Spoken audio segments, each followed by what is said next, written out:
How to add people on Spotify. Hi everyone, welcome back to our channel. In today's video I'll guide you on how you can add people on Spotify, so make sure to watch the video till the end. It is very easy to add people or friends on Spotify, and to do this all you have to do is simply go ahead and first of all launch the Spotify application here.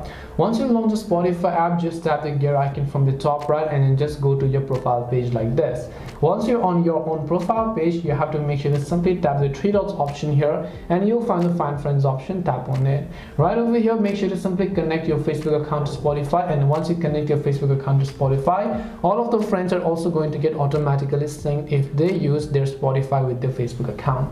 Now, other way you can simply add friends is simply how you follow a specific artist. You can simply go to that person's page, tap the three dots option, tap on the follow option right over here in order to add that person. In case you don't find it, come to the search tab and then simply search for the person that you might maybe want to add as a friend.